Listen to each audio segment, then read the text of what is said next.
Buenos días con todos. Disculpen la molestia, es un poquito complicado estar a cargo de los equipos y al mismo tiempo venir aquí adelante. Pero bueno, hoy vamos a hablar sobre un tema que el pastor lo había mencionado, bueno, no sé si estuvieron ustedes, pero él había leído un verso que es muy hermoso y es la promesa que se le da a la iglesia de Laodicea a los que venzan. ¿Cuál es esa promesa? ¿Alguien la conoce? ¿Lo puede leer alguien? ¿No? Sí, pero lo vamos a leer ya para analizar una parte específicamente de ese verso.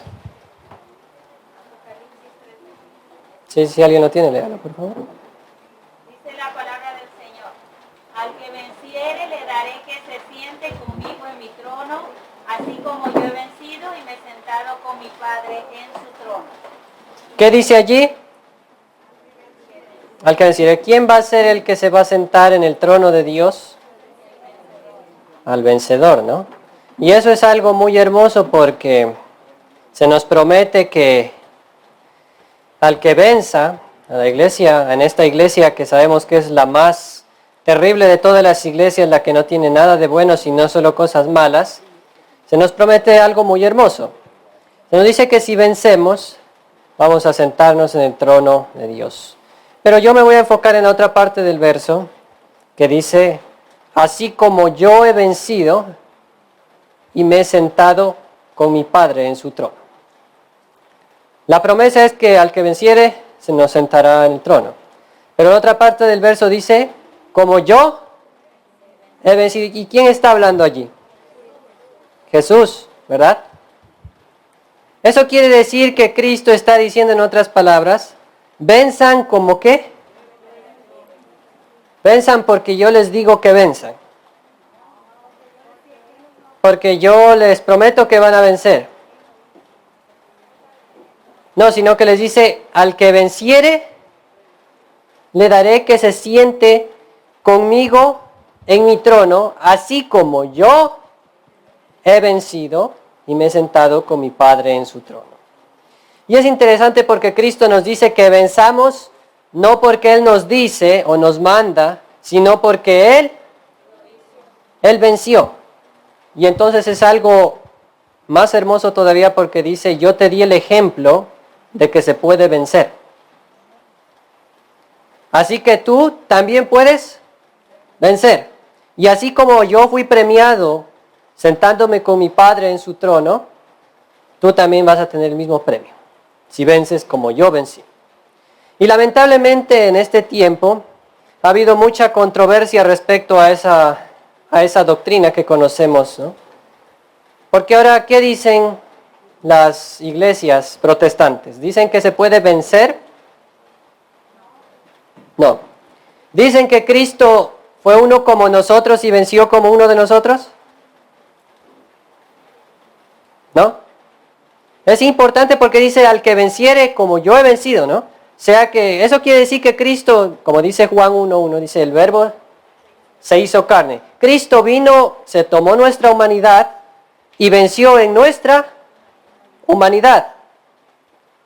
Y por eso nosotros podemos vencer también, porque Él venció. Pero ahora en este tiempo hay muchas doctrinas falsas que dicen que Cristo no tomó nuestra humanidad. ¿Han escuchado? ¿Qué dice que tomó Cristo? ¿La humanidad de quién? ¿No recuerdan? Muy bien. Dicen la doctrina, ¿cómo le llaman? Prelapsariana. Tomó la naturaleza prelapsariana. ¿Han escuchado eso?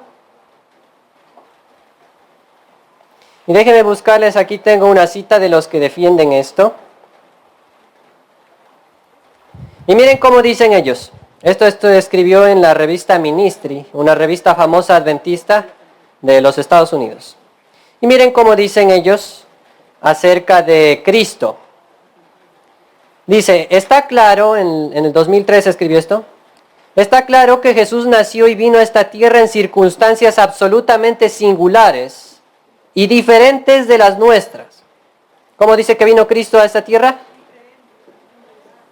¿En circunstancias iguales a las nuestras? No, dice que vino en diferentes circunstancias, ¿verdad? Y sigue diciendo, y por lo tanto recibió una naturaleza única en su clase.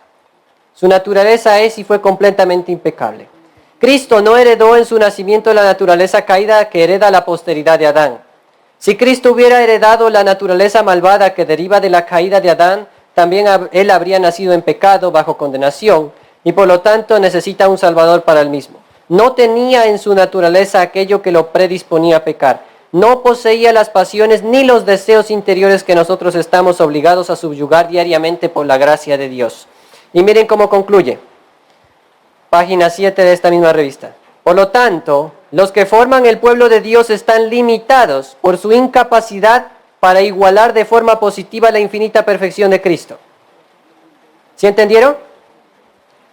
Como Cristo no tomó nuestra naturaleza, no fue como nosotros, entonces, ¿podemos vencer como Él? No, no podemos. Porque dice, los que forman el pueblo de Dios están limitados por su incapacidad para igualar de forma positiva la infinita perfección de Cristo. Y sigue diciendo, debido a que su naturaleza, facultades, poderes mental y moral, o capacidades son todavía imperfectas y permanecen así hasta la segunda venida de Jesús. ¿Hasta cuándo vamos a seguir pecando? No es posible para ellos, es decir, los seres humanos, el alcanzar en esta vida la perfecta igualdad con la naturaleza humana de Cristo, debido a que poseen hasta la segunda venida facultades, poderes y capacidades que son el resultado de la caída del hombre en pecado. Así que vemos cómo daña esta doctrina y socava lo que dice el verso. ¿Qué dice el verso? Vamos a repetirlo. Al que venciere, le daré que se siente conmigo en mi trono, así como yo he vencido y me he sentado con mi Padre en su trono. Ahora con esta teología se dice, ¿cómo podríamos afirmar eso? Jesús es un mentiroso porque dice que venza como yo vencí. Y él nunca, no, ¿cómo vamos a vencer como Cristo si él vivió, como dice en esa cita, una naturaleza totalmente singular y diferente a la nuestra? ¿Cómo se puede vencer en algo así? ¿Se puede?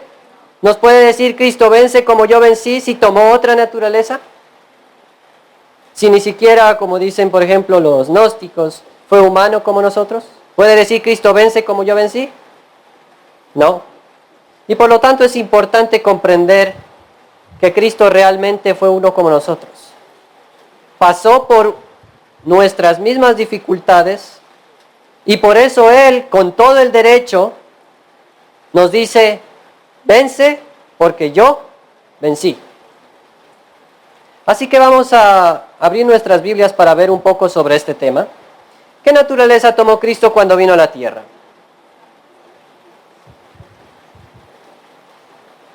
La nueva teología dice que tomó la naturaleza de Adán antes de la caída. Pero ¿qué dice la Biblia? Es importante saber lo que dice la Biblia respecto a esto. Vamos a irnos a Génesis 3, del 14 al 15. Y es una de las promesas más hermosas que Dios le dio a la humanidad que acababa de caer. ¿Alguien lo tiene? ¿Lo puede leer, por favor?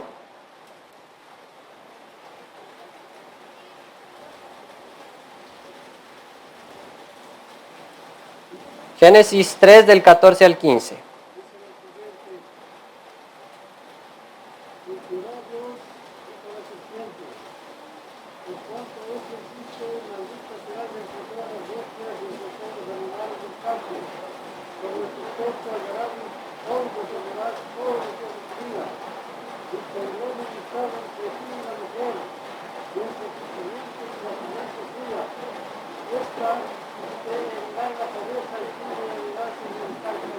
Muy bien. Así que Dios le promete a la humanidad, a la mujer. Dice, y pondré enemistad entre ti, a la serpiente dice, ¿no? Entre ti y la mujer.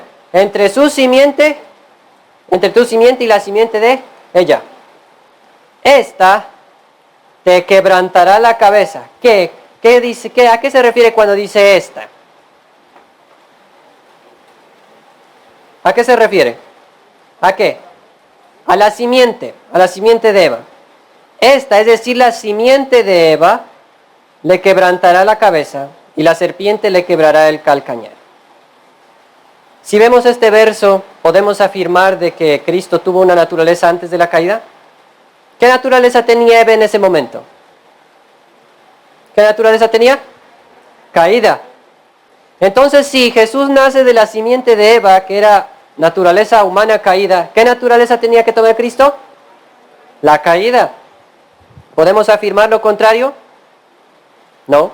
Y miren lo que dice el Espíritu de profecía respecto a esto, siempre en concordancia con la Biblia. Dice, los ángeles, hablando sobre el momento cuando Cristo decidió venir a esta tierra, los ángeles se postraron delante de él, de Cristo, le ofrecieron sus vidas. Jesús les dijo que mediante la suya salvaría a muchos y que la de un ángel no podría pagar esa deuda. Solo su vida podía ser aceptada por su Padre como rescate en favor del hombre. Les dijo que desempeñarían un papel, que estarían con él en diferentes oportunidades para fortalecerlo, que tomaría la naturaleza caída del hombre. ¿Qué naturaleza iba a tomar Cristo? ¿Qué naturaleza no escuché? Muy bien. Iba a tomar la naturaleza caída del hombre y que su fortaleza ni siquiera se igualaría con la de ellos. O sea, iba a tener menor fortaleza que los ángeles, porque en el libro de Salmos nos dice que el hombre fue hecho poco menor que los ángeles. Así que Cristo iba a ser hecho igual. Y que su fortaleza ni siquiera se igualaría con la de ellos. Eso se encuentra en Historia de la Redención, página 44. Así que, ¿qué naturaleza iba a tomar Cristo según estos versos? Caída. Vamos a irnos porque no es suficiente con un verso, ¿no? Por eso Dios nos dejó toda la Biblia. Vamos a irnos a Hebreos, capítulo 2, versículos del 14 al 18. ¿Qué naturaleza tomó Cristo? Y dice en esta versión, que es la Reina Valera Gómez, que también se encuentra en la King James, mejor, igual la traducción. Dice, así que por cuanto los hijos participaron de carne y sangre, Él, es decir, Cristo, también participó de lo mismo para destruir por medio de la muerte al que tenía el imperio de la muerte. Esto es, al diablo, y para librar a los que por temor de la muerte estaban durante toda la vida sujetos a servidumbre. Porque ciertamente no tomó para sí naturaleza de ¿qué? De ángeles, sino que ¿qué naturaleza tomó? Dice esta versión, sino que tomó las de la simiente de Abraham. ¿Qué naturaleza tomó? ¿La de la simiente de quién? De Adán. ¿De Adán? No, de Abraham, ¿no? ¿Y Abraham era naturaleza caída? ¿Seguro? Y en Romanos 9, del 3 al 5, nos dice lo mismo. Nos dice, porque soy capaz de desear el ser yo mismo anatema de Cristo, a causa de mis hermanos y mis parientes según la carne, los cuales son israelitas, de quienes son la adopción y la gloria y los pactos y la promulgación de la ley y el culto verdadero y las promesas, de quienes son los padres y procedientes de quienes según la carne vino Cristo. ¿Cristo vino según la carne de quién? De los judíos. ¿Y los judíos tenían naturaleza no caída? ¿Tenían naturaleza no caída? Ah, caída, ¿verdad? Entonces, ¿Cristo qué naturaleza tomó? La naturaleza caída. Pero vamos a seguir avanzando, quizás nos quede dudas, ¿no? Mateo 1:1, ¿qué nos dice?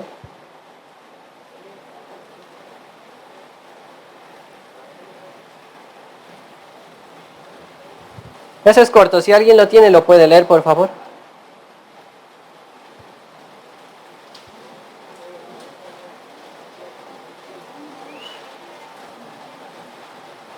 ¿Lo puede leer alguien?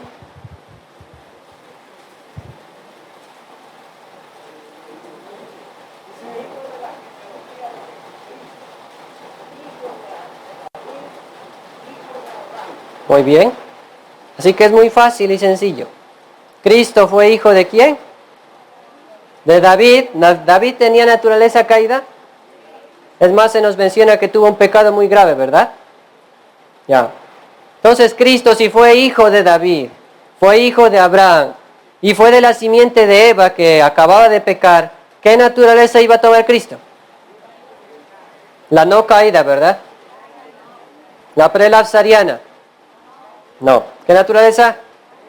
Pero digan fuerte porque es importante esto. ¿Qué naturaleza iba a tomar? Ah, ya. Pero con todo, vamos a leer algunas citas que nos dicen lo mismo, porque es importante tener bien claro esto. En este tiempo hay mucha falsa doctrina y nos dicen, no, Cristo tomó la otra naturaleza y por lo tanto no puedes vencer, no puedes llegar a ser victorioso en Cristo Jesús porque Él vivió en una circunstancia totalmente diferente.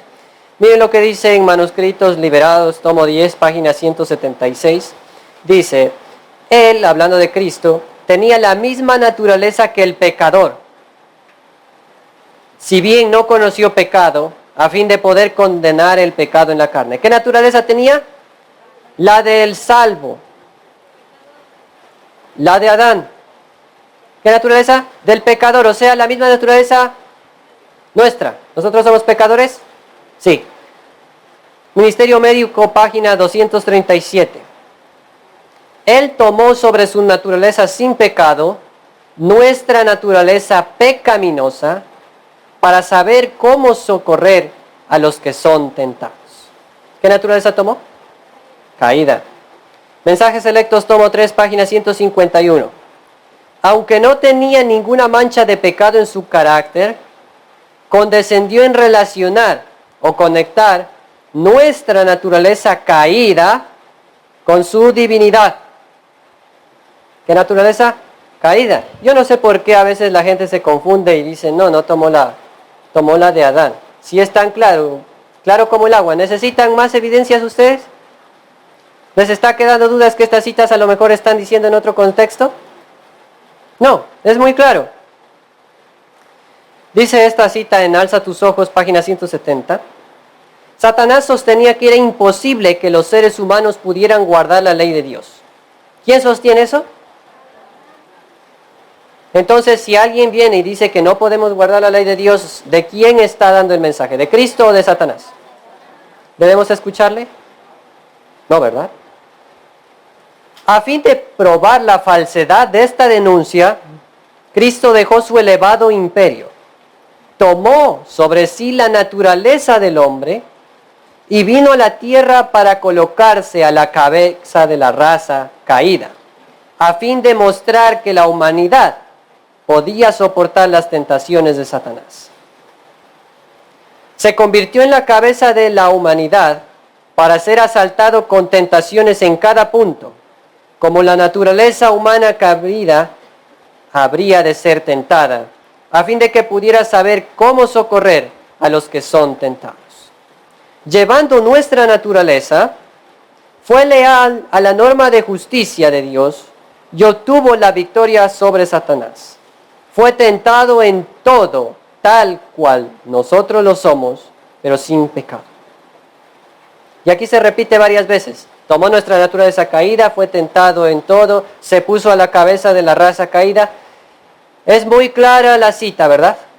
Muy clara. Cristo tomó realmente nuestra naturaleza caída y por eso es que Él nos dice, al que venciere, le daré que se siente conmigo en mi trono, así como yo he vencido.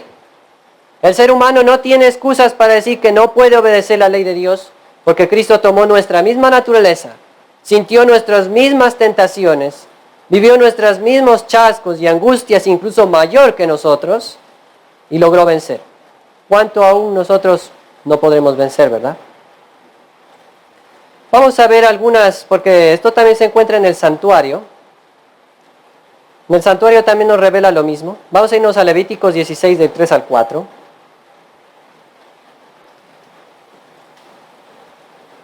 Y ahí nos habla sobre lo que se hacía en el día de la expiación.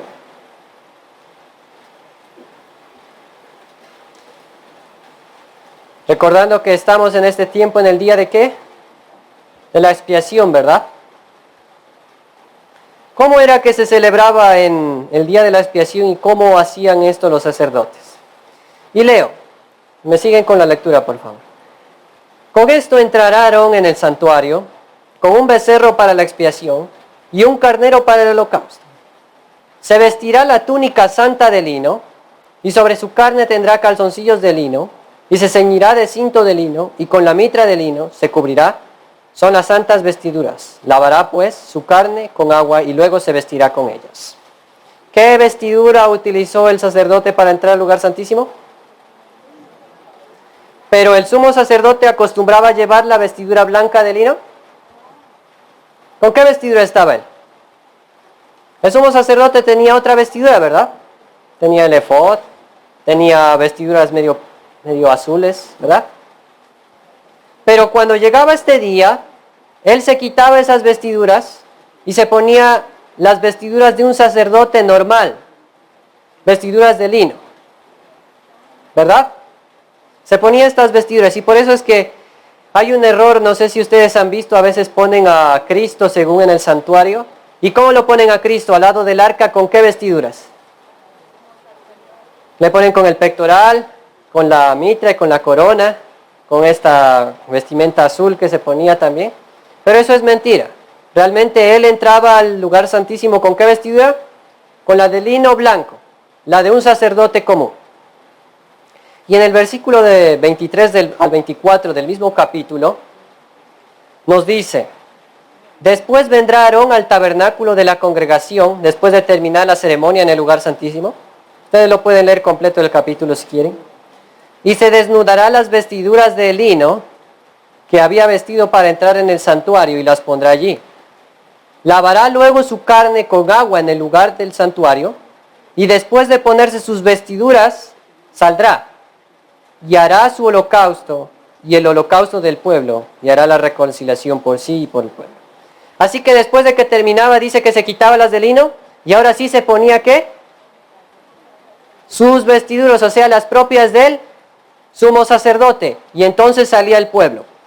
Quizás no logremos comprender un poco esto, ¿no? Pero el Espíritu de Profecía nos lo explica muy bien. Manuscrito 103, 1899, comentando sobre esta parte.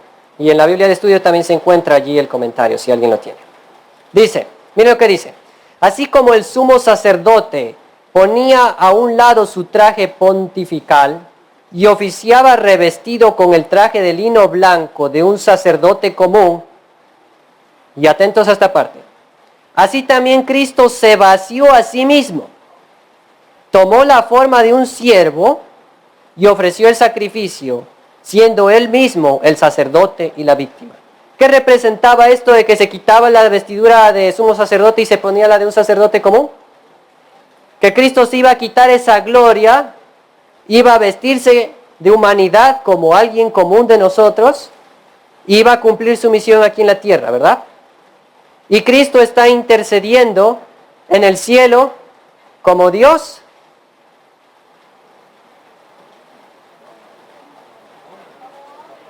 Parece que están dormidos. ¿Qué dice un verso que todos conocemos? Tenemos un mediador entre Cristo y los hombres. Entre Dios y los hombres. Jesucristo, Dios. Ya. ¿Cómo está intercediendo Jesús en el santuario? Como hombre. Y por eso es que en el tipo se ponía vestiduras de un sacerdote común. Y miren lo que dice. Así como el sumo sacerdote, después de realizar su servicio en el lugar santísimo, salía con ropas pontificales, las propias de él, ante la congregación que lo esperaba, así también Cristo vendrá la segunda vez revestido con las vestimentas gloriosas del blanco más puro. Así que, ¿qué representa cuando Cristo entra vestido con vestiduras de un sacerdote común? Que Cristo tomó nuestra humanidad. ¿Y qué representa cuando el sacerdote tomaba y se ponía sus vestiduras normales? Las propias de él, las reales, y salía al pueblo. ¿Qué representa eso? Parece que no entendieron esa parte, ¿no? Voy a leerlo de nuevo. Así como el sumo sacerdote, después de realizar su servicio en el lugar santísimo, salía con sus ropas pontificales ante la congregación que lo esperaba, así también Cristo vendrá la segunda vez, revestido con las vestimentas gloriosas. ¿Cómo va a venir Cristo? ¿Va a venir como un humano como vino la primera vez? ¿Así normal? ¿O va a venir como el Rey Todopoderoso? Allá, ¿vemos cómo se cumple el tipo? ¿Cómo esto ya estaba escrito en el santuario? ¿Sí vemos? Bueno, hay otras leyes también que explican esto, pero no las vamos a tomar. No las vamos a leer por el tiempo. Vamos a irnos a Filipenses 2 del 5 al 7. Ya una vez que hemos confirmado que Cristo tomó nuestra naturaleza, vamos a ver más detalladamente qué significaba para Cristo tomar nuestra naturaleza. Filipenses 2 del 5 al 7. Si alguien lo tiene, lo puede leer.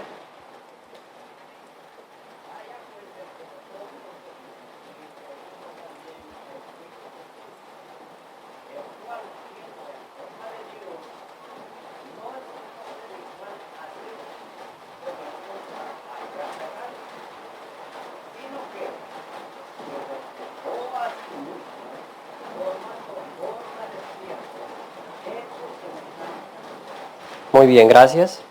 Importante. Dice que Cristo no tuvo nada. Dijo, no, es que yo soy Dios, ¿cómo me voy a descender tan bajo? Dice que el Espíritu de profecía, que Cristo, si hubiera tomado la naturaleza no caída de Adán, la naturaleza la perfecta de Adán, aún así hubiera sido una humillación para él.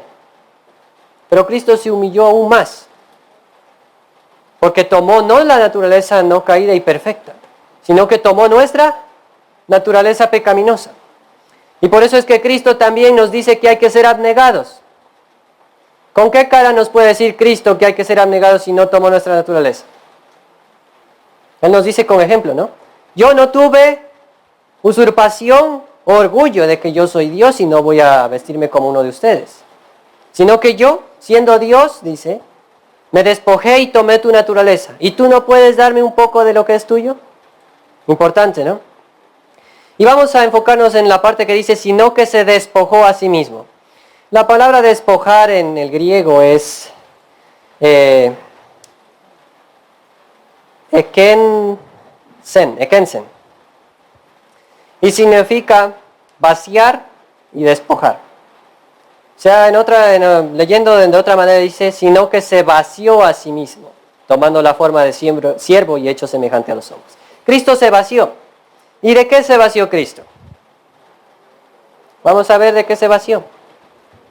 Vamos a irnos a Juan 5:19. ¿De qué se vació Cristo cuando vino y tomó nuestra forma de siervo?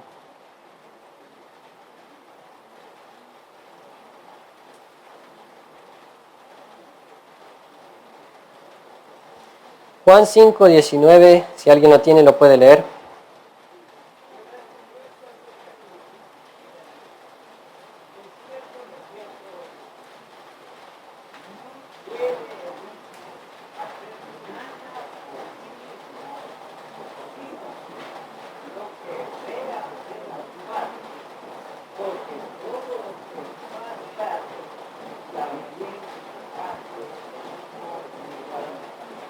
Gracias.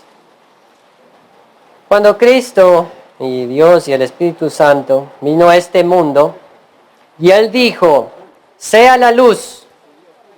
¿Qué pasó? Fue la luz. Y cuando dijo, haya expansión en medio de las aguas y sepárense las aguas de las aguas, ¿qué pasó? Fue así. Y cuando sopló aliento en la nariz de Adán, ¿se quedó el cuerpo ahí? ¿No?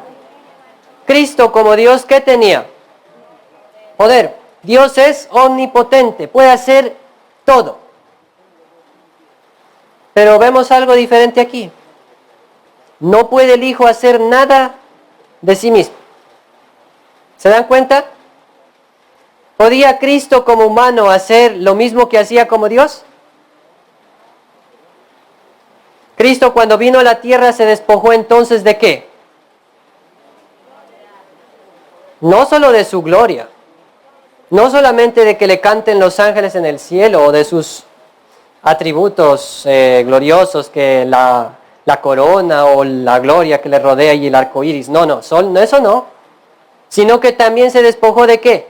De la omnipotencia, a tal manera que no podía hacer nada por sí mismo. Y eso quiere decir que es igual a nosotros. ¿Nosotros podemos decir hágase la luz y se hace la luz? No. Nos toca poner una planta, conectar los focos y tanta cosa, ¿no? Nos toca coger lo que Dios hizo y aprovechar de eso, ¿no?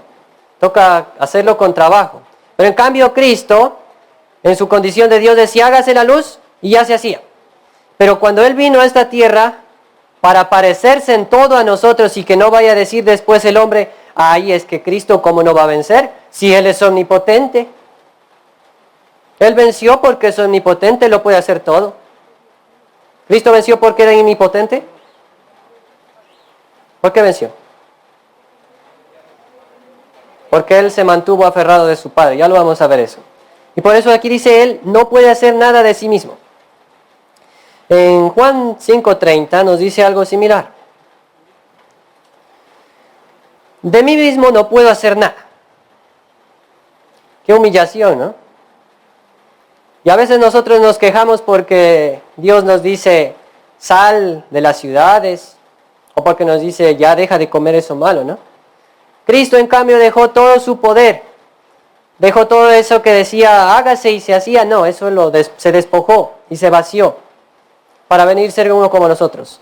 ¿Qué podemos retener entonces a Dios con semejante ejemplo? Y en Juan 14:10,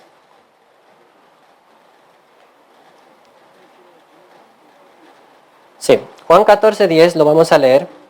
Nos dice, ¿no crees que yo soy en el Padre y el Padre en mí? Las palabras que yo os hablo, no las hablo de mí mismo, sino que el Padre que mora en mí, Él hace las obras. Cristo, los milagros que Él hizo, ¿los hizo por su propio poder? ¿Porque Él era Dios? ¿O porque el Padre le dio el poder para hacer esos milagros? ¿Verdad? Nosotros podemos decir, cúrese y se cura alguien. O levántate, toma tu lecho y anda y le pasa allá. ¿Se levanta y ya? No. Pero Cristo cuando vino a la tierra también tomó nuestra condición y se puso en la misma línea. Y así como nosotros tenemos que orar para que el Padre nos dé poder, también Cristo tenía que pedirle al Padre para hacer los milagros. Y voy a leer una cita que se encuentra en el Deseado de todas las gentes, página 302. Cuando Jesús fue despertado para hacer frente a la tempestad, se hallaba en perfecta paz, dice. No había en él sus palabras, ni en su mirada el menor vestigio de temor, porque no había temor en su corazón. Y miren lo que dice. Pero él, porque muchas veces pensamos que Cristo estaba tranquilo en esa barca, en la que está haciendo referencia, así conocemos esa historia, ¿no? Se fueron al mar y dice que había una fuerte tempestad y los discípulos estaban asustados, cogiendo las velas y yo que sé, haciendo todo esfuerzo humano para salvarse. ¿Y Cristo qué estaba haciendo? Dormido. Pero a veces pensamos que Cristo, claro, ¿de qué va a tener miedo si Él es omnipotente? Él es más, podía caerse en el agua y no le pasaba nada, ¿no? O podía decir, me voy de aquí y les dejaba a los discípulos ahí. No tenía miedo porque Él es omnipotente. Pero mire lo que dice aquí. Pero Él no confiaba en la posesión de la omnipotencia. No era en la calidad de dueño de la tierra de mal y del cielo como descansaba en paz. Interesante esta última frase, dice, había depuesto ese poder y aseveraba, no puedo yo de mí mismo hacer nada. ¿Sí entendemos esa parte? ¿Jesús confiaba porque era omnipotente, porque era Dios, en que no le iba a pasar nada? No. ¿Y en qué confiaba entonces? Mira lo que dice. Jesús confiaba en el poder del Padre. Descansaba en la fe en el amor y el cuidado de Dios. Y el poder de aquella palabra que calmó la tempestad era el poder de Dios. Cristo no confiaba en su omnipotencia. Así como nosotros podemos confiar en el Padre, Él también tuvo que confiar aquí. ¿Maravilloso? ¿Hay diferencia entre Cristo y nosotros en esa parte? ¿No? ¿Cristo tuvo ventaja porque era omnipotente? No. Vamos a ver algo más de que se vació. Uno de los atributos de Dios es que lo sabe todo, ¿verdad? Dios dice que sabe el fin desde el principio. Incluso dice, yo lo digo y aquí fue hecho, hablando de la historia y las profecías, ¿no? Él escribió las profecías y Él sabe desde el fin desde el principio, ¿verdad? ¿Nosotros tenemos ese conocimiento? No. ¿Y Cristo tendría ese conocimiento? Oh, ¿verdad? En Marcos 13:32, vamos a ir a ese. Marcos 13:32 nos dice algo interesante que a veces no entendemos, pero viéndolo a la luz del espíritu de profecía, vamos entendiendo mejor. Dice, pero de aquel día y de la hora de la venida de Cristo, nadie sabe, ni aun los ángeles que están en el cielo, sino solo el Padre. ¿Me salté algo? Ni aun los ángeles que están en el cielo, ni el Hijo. ¿Sabía Cristo la hora de su venida? ¿Sabía? No. ¿Será que está mal la traducción o que erraron por allí? Simplemente cuando vino a la tierra se hizo humano y se despojó de la omnisciencia. Cristo tampoco sabía las cosas de Dios, sino que tuvo que estudiar así como uno de nosotros para saber lo que supo. Y por eso es que en Lucas 2, capítulo 2, 52, nos dice algo también interesante. Dice, y Jesús crecía en sabiduría y en estatura. ¿En qué creció Cristo? En sabiduría y en estatura. A veces, y yo también me incluyo, pensamos que Cristo era tan sabio en las Escrituras, porque por ejemplo dice que se le acercaban los fariseos y ellos le hacían debate, ¿verdad? Y Jesús dice que decía, espérate, voy a buscar en la Biblia el verso. O espere, déjeme, me olvidé la Biblia. Él lo decía de memoria, decía, no, escrito está. Cuando Satanás se le presentó, dijo, no traje la Biblia, me olvidé la Biblia en el bautismo, no, es que en el desierto no necesito Biblia. No, sino que, ¿qué dijo? Escrito está, no solo de pan vivirá el hombre, sino de toda la palabra que sale de la boca de Dios. Más después, ¿qué le dijo? Escrito está, no tentarás al Señor tu Dios. Y más después le dice, escrito está, ¿qué le dijo?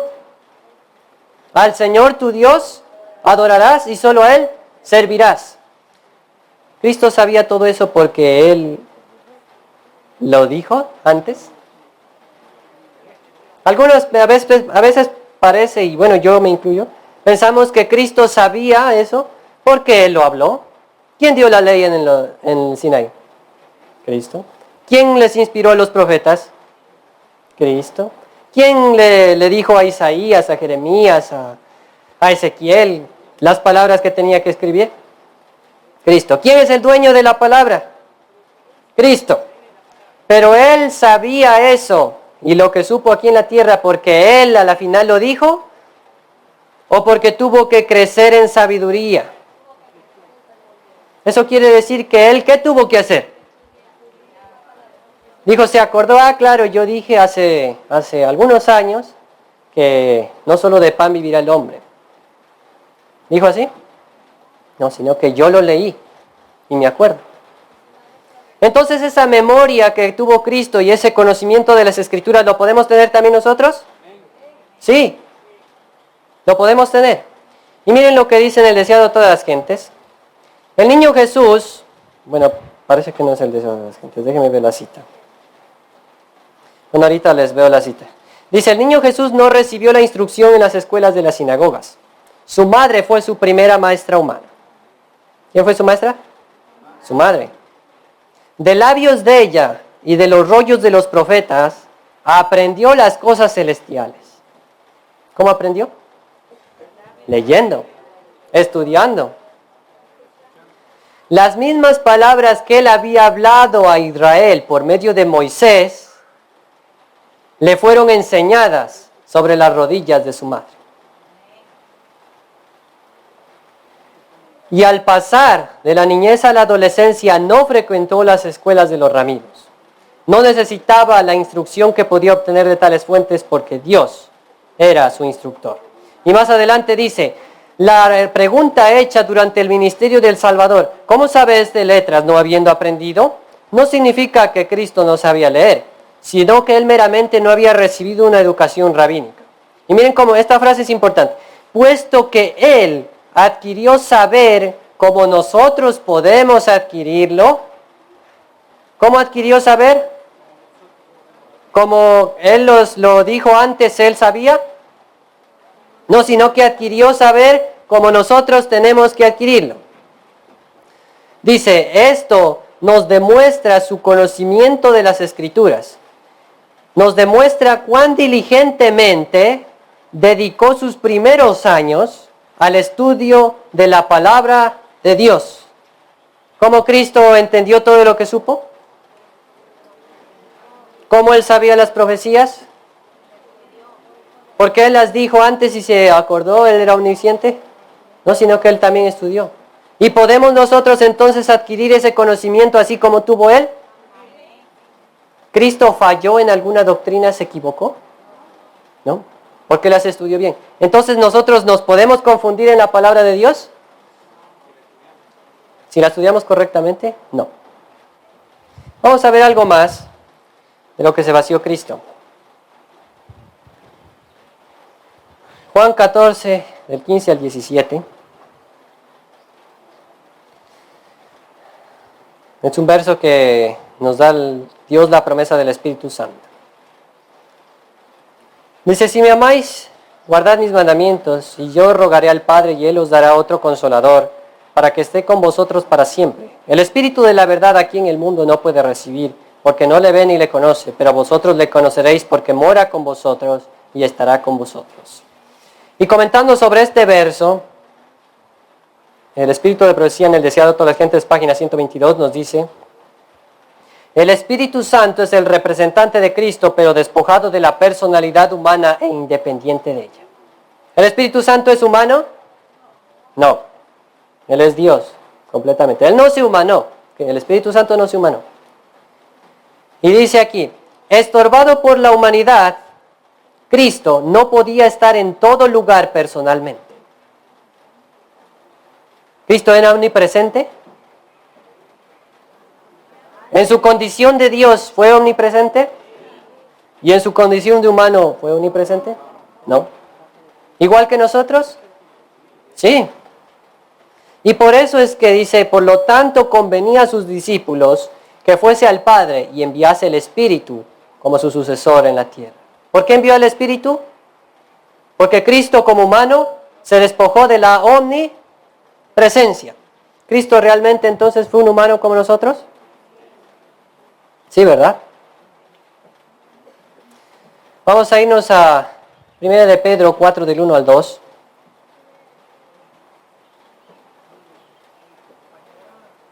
¿Perdón? 622.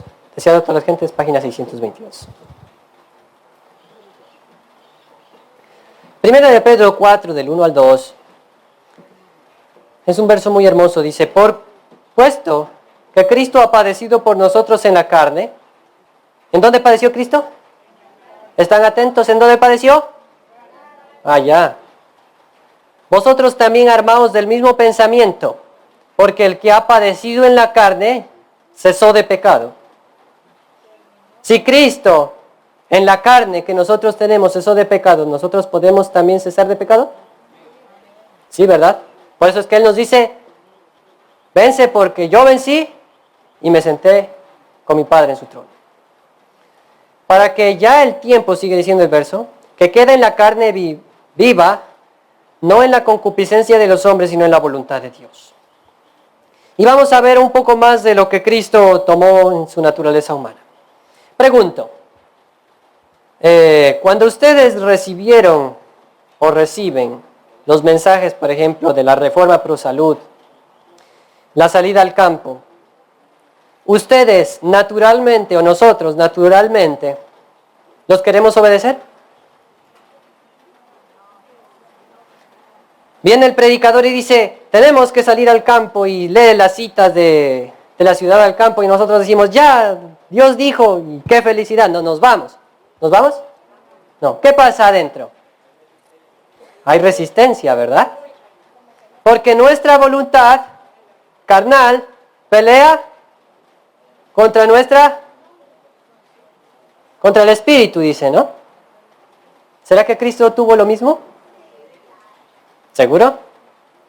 Porque ahí es donde fallan, ahí es donde la nueva teología dice que Él, como tomó otra naturaleza, no tuvo ninguna lucha. Que Él obedecer era así como Adán. Adán cuando obedecía tenía que pelear, tenía que luchar contra su yo. No, él decía, Dios le dijo, lo puso en el jardín de Edén y le dijo, vive aquí. Y él le dijo, no, es que, ¿cómo voy a vivir aquí? Ni siquiera tengo casa, es que, ¿cómo puede ser posible? ¿Dijo así? No, sino que él dijo, bueno, ya. Él era perfecto. Pero Cristo no tomó la humanidad de Adán, así que tomó la nuestra. Y por lo tanto, él también tuvo que pelear contra su propia voluntad. ¿También tuvo que luchar para hacer la voluntad de Dios? Sí. Vamos a irnos a Mateo 26, 39. Y ahí nos habla de una escena muy interesante en el Getsemaní. Y dice, y yendo un poco más adelante, se postró sobre su rostro y oró diciendo, Padre mío, si es posible que pase de mí esta copa. Pero no se haga ¿qué? Mi voluntad, sino la tuya. Y a veces decimos, ¿por qué será que dijo esto? Porque si él hubiera hecho lo que él quería hacer por su carne, ¿hubiera hecho la voluntad de Dios? Nos dice en Señales de los Tiempos, 29 de octubre de 1894. Interesante, presten atención. La voluntad humana de Cristo no lo habría llevado al desierto de la tentación, al ayuno y a ser tentado del diablo. ¿Su voluntad lo hubiera obedecido a Dios cuando le dijo ve al desierto? No. ¿Lo hubiera obedecido cuando dijo que tiene que ayunar? ¿Y a ser tentado por el diablo? No. Y dice, no lo habría llevado a soportar humillación, desdén, reproche, sufrimiento y su muerte. Interesante esta parte. Su naturaleza humana rehuía todas esas cosas tan decididamente como lo hace la nuestra. ¿Cristo también tuvo que luchar contra su propia voluntad? Entonces nosotros tenemos excusa de decir, no, es que la carne es fuerte. O cuando viene alguien y nos dice, sal al campo, es que no me da ganas de ir al campo,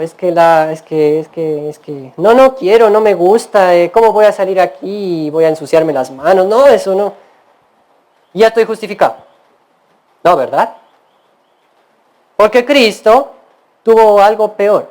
¿Qué harían ustedes si le dice, ve y allá vas a ser crucificado y vas a tener que dejar que te escupan, que te azoten, que te escarnezcan, que te maldigan, y allá en ese monte te van a crucificar y tú no tienes que decir ni una maldición contra el que te crucifica, sino que tienes que decir, Padre, perdónalos porque no saben lo que hacen, y cumples tu misión? ¿Quién iría?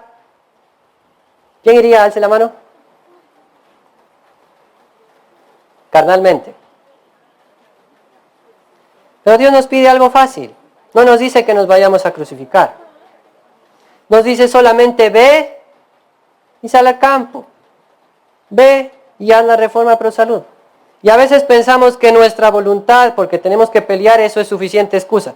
Pero si Cristo peleó contra su voluntad y venció y hizo la voluntad de Dios y dijo, no se haga mi voluntad sino la tuya, ¿será que nosotros tenemos que hacer lo mismo?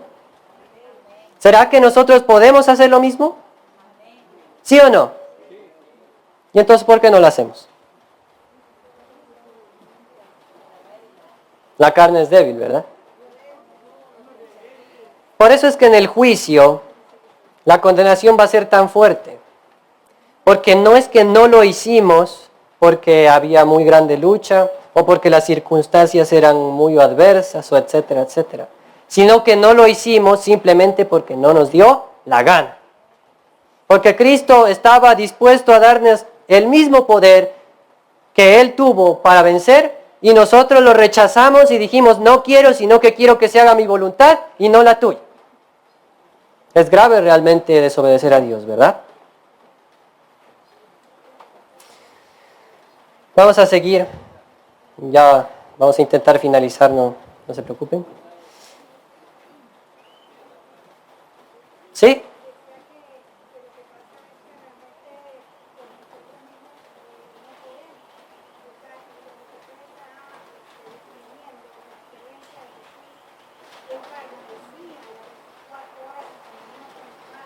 Ujú.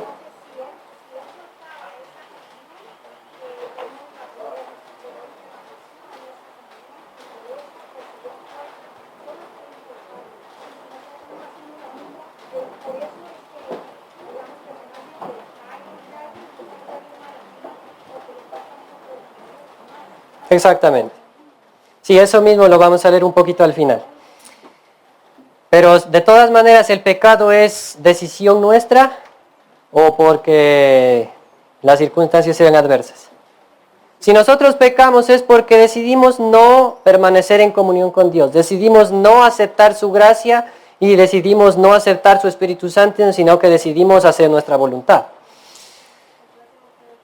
Decidimos complacernos y no hacer la voluntad de Dios, ¿no?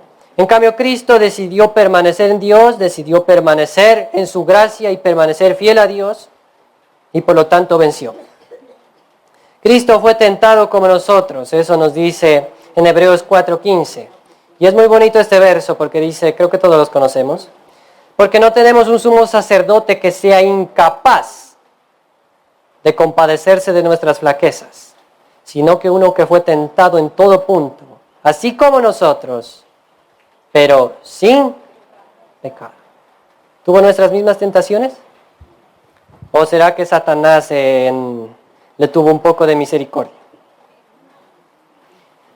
Es más, voy a leer una cita de lo que pasó cuando Satanás vio aquí a Cristo y no pudo vencerlo en la tentación.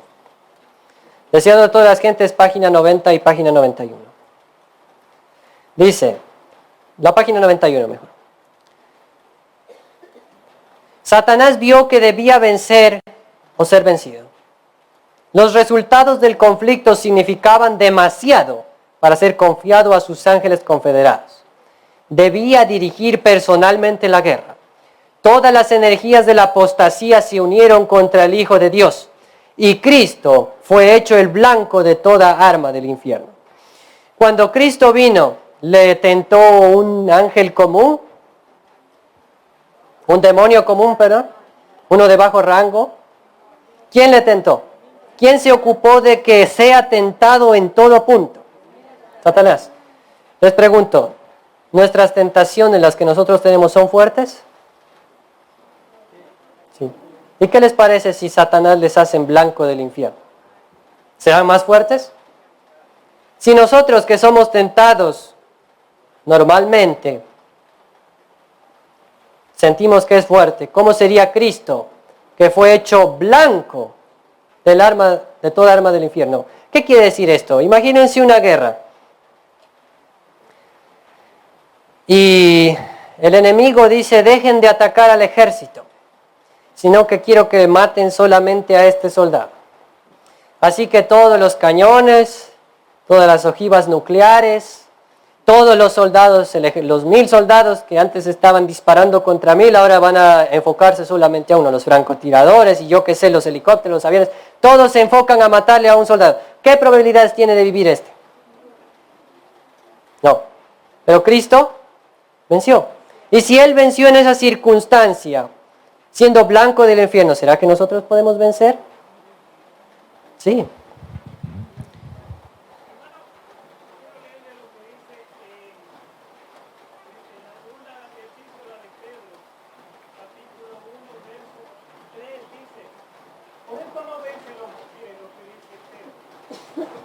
Como todas las cosas que pertenecen a la vida y a la piedad nos han sido dadas por su divino poder, mediante el conocimiento de aquel que nos llamó con su gloria y excelencia.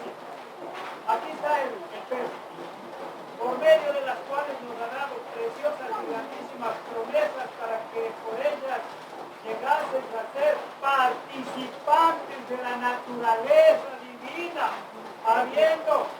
Oído. ¿Cómo se adquiere esto? Aquí está escrito. Dice, habiendo huido de las pasiones que hay en el mundo, de las diversiones. Entonces, lo que pasa es que nosotros, hermanos, no vencemos con Cristo Jesús porque nos encanta vivir en el mundo y participar. Solamente es un asunto de pura decisión.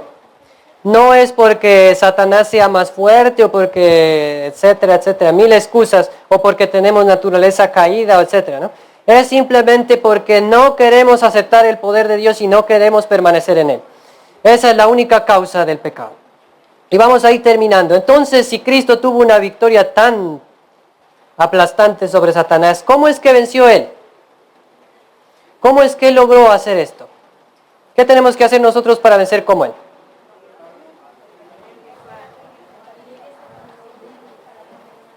Vamos a analizarlo rápidamente. Mateo 26, del 52 al 53, nos dice: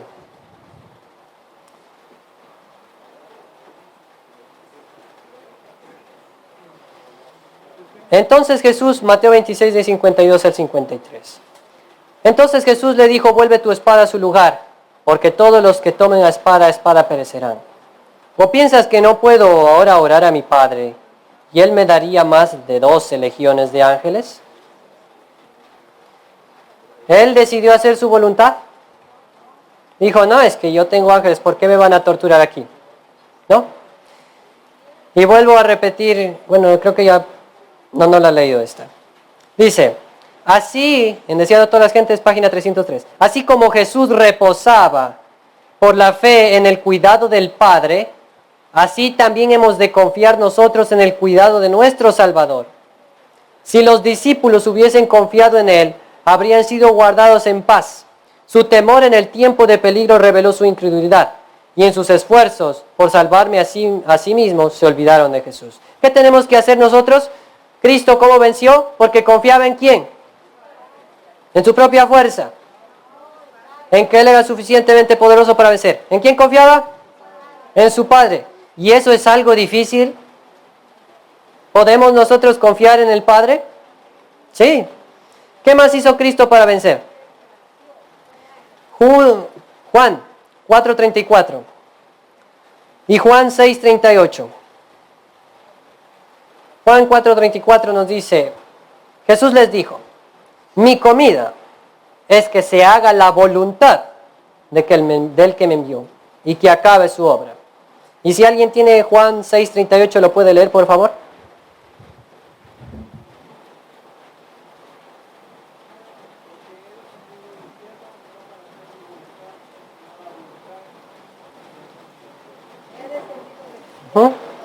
¿Qué descendió a hacer Cristo del cielo? ¿Qué hizo en la tierra? Su voluntad. Lo que Él quería. Hizo la voluntad del Padre. ¿Nosotros podemos hacer la voluntad de Dios, de Padre, de Cristo? Y nos dice en la carta 1903, como cabeza de la humanidad, Cristo vivió en esta tierra una perfecta vida y coherente.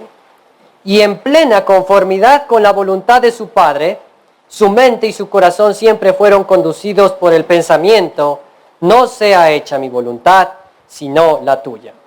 En Deseado a todas las gentes nos dice, pero el Hijo de Dios se había entregado a la voluntad y dependía de su poder, de la voluntad del Padre. Tan completamente había anodadado Cristo al yo. ¿A qué anodadó Cristo? Al yo. Porque el yo es el que dice, no, es que yo tengo que hacer, yo tengo que velar por mí, yo no me quiero manchar las manos, yo no quiero hacer esto, yo no quiero obedecer, yo no. Pero Cristo, ¿qué hizo? A ese yo lo tenía anodadado. ¿Y qué hacía entonces? La voluntad de su Padre. Tan completamente había Cristo anodadado al yo que no hacía planes por sí mismo. ¿Entendemos lo que quiere decir aquí?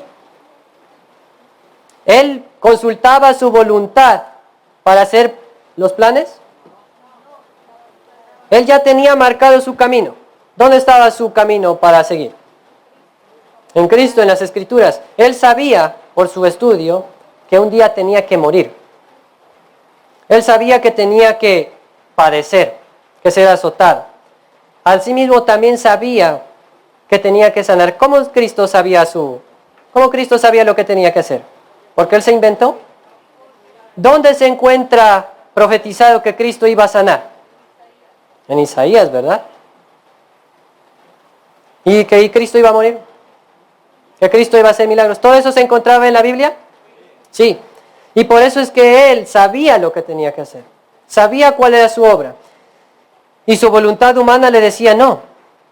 Pero Cristo había anonadado tan completamente al yo que no hacía planes por sí mismo. No decía, es que ahorita ya está tarde para ir a sanar.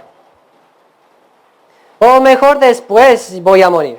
Todavía no estoy preparado. Él no. Sino que Él entregó su voluntad y sometió su voluntad a Dios. Y dice, aceptaba los planes de Dios para Él. Y día tras día el Padre se los revelaba. Y esta parte es hermosa, dice, de tal manera debemos depender de Dios que nuestra vida sea el simple desarrollo de su voluntad. Cristo sabía que tenía que sanar y dijo, no, ¿puso excusas? No.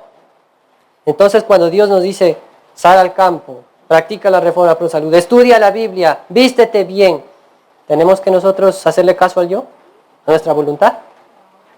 No. Si queremos vencer como Cristo, no tenemos que hacerlo.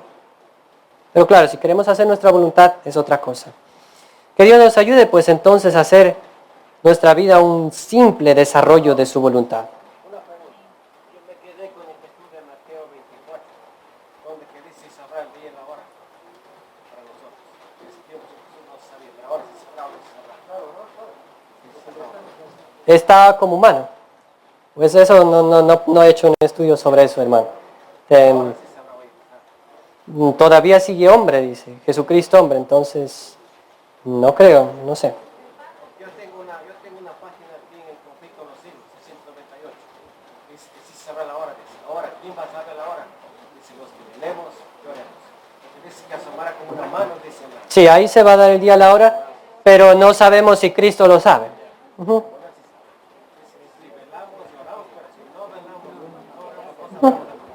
Claro, ese es otro estudio y ahí cada cual lo puede estudiar personalmente, ¿no? Pero cuando estuvo en la tierra no lo sabía.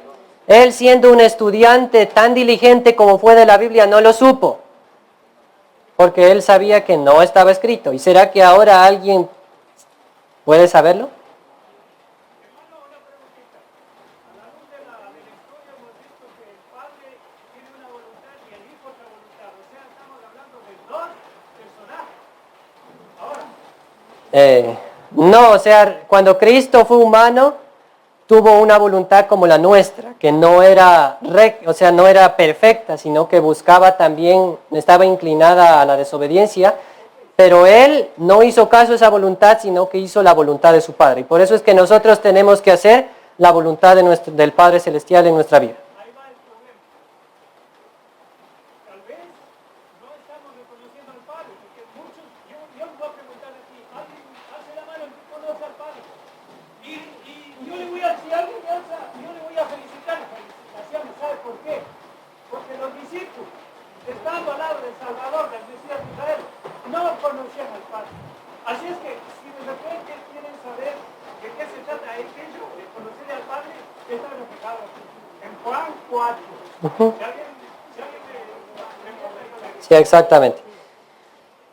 El que dice que le conoce debe andar como Él anduvo, dice Juan. ¿Qué más hizo Cristo? Ya vamos terminando. Lucas 6:12 nos dice, y en aquellos días fue al monte a orar y pasó la noche orando a Dios. ¿Qué hizo Cristo? Orar.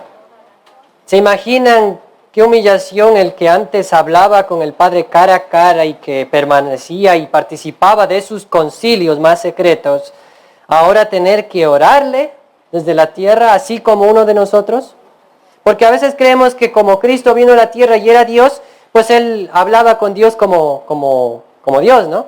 Pero Él tomó nuestra humanidad y nosotros podemos hablar con Dios directamente así, hablando como yo con usted, por ejemplo? No. ¿Cómo podía comunicarse con Dios? Orando. De la misma manera. Por eso dice que fue al monte a orar y pasó la noche orando a Dios. En el libro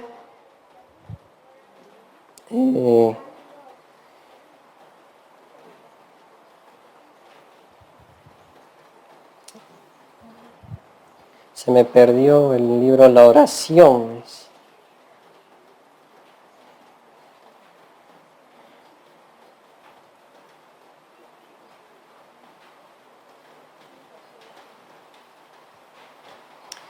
Bueno, déjenme ver, he estado confundido. Aquí está. Dice, y en Hebreos 5:7 también nos dice algo similar. Dice, en el cual en los días de su carne, hablando de Cristo, habiendo ofrecido ruegos y súplicas con gran clamor y lágrimas al que le podría librar de la muerte, fue oído por su temor reverente. ¿Qué hacía Cristo? Oraba ¿cómo?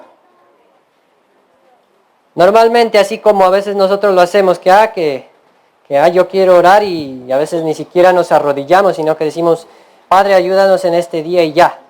¿Cómo oraba Cristo? Con ruegos y súplicas. Y miren lo que dice aquí, en el libro de la oración. Para el obrero consagrado, es una maravillosa fuente de consuelo el saber que aún Cristo, durante su vida terrenal, buscaba a su Padre diariamente en procura de nuevas provisiones de gracia necesaria, y de esta comunión con Dios salía para fortalecer y bendecir a otros. Contemplad al Hijo de Dios postrado en oración ante su Padre. Aunque es el Hijo de Dios, fortalece su fe por oración.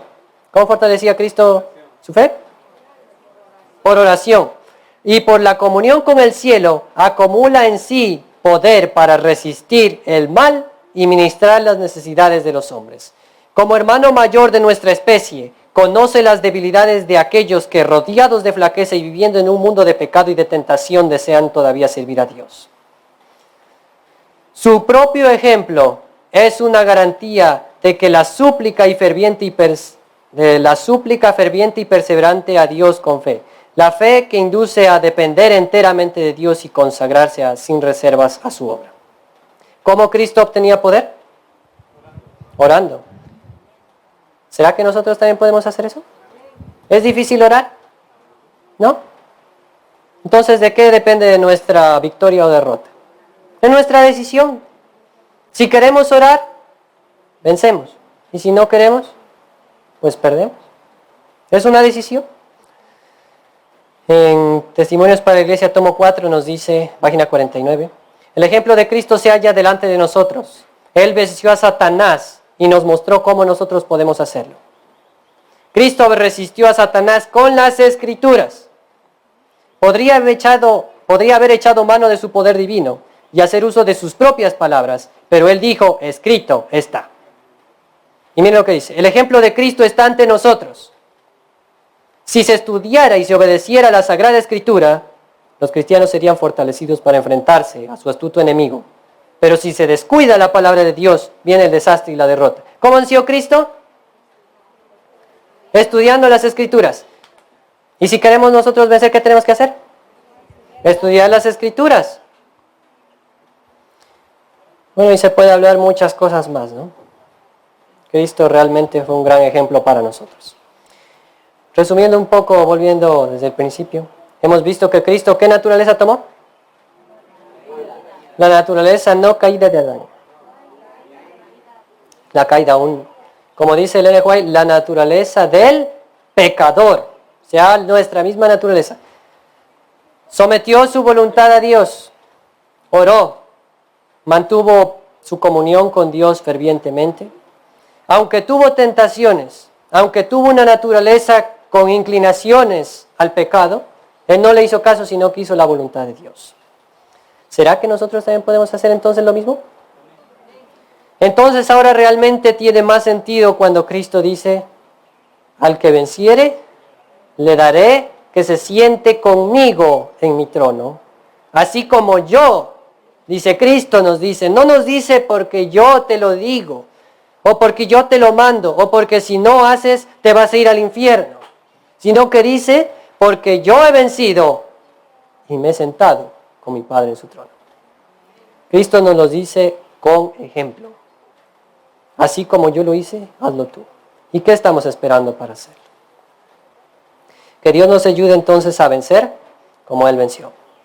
Y tendremos una recompensa similar. Vamos a orar.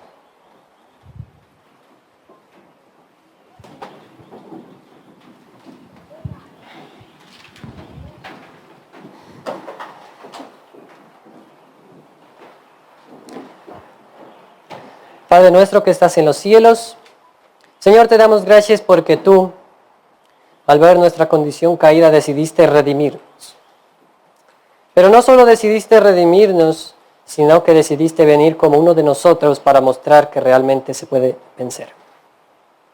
Te damos gracias porque tú tomaste nuestra naturaleza, te despojaste de tus atributos divinos, te vaciaste a ti mismo y viviste una vida como la de uno de nosotros, con nuestras mismas tentaciones, nuestras mismas pruebas, incluso mayores, y vences para decirnos que podemos vencer como tú venciste. Te damos gracias porque tú nos prometes también una recompensa y nos das de todos los recursos para poder vencer. Señor, te pedimos que nos ayudes a aceptarlos. Ayúdanos a no rechazar tu gracia, no rechazar la oración, no rechazar el estudio de la Escritura, no rechazar la fe, no rechazar la permanencia y la comunión contigo, para poder ser vencedores en Cristo Jesús. Ayúdanos, Señor, a vencer como tú venciste. Eso te lo pido en el nombre de Cristo Jesús. Amén.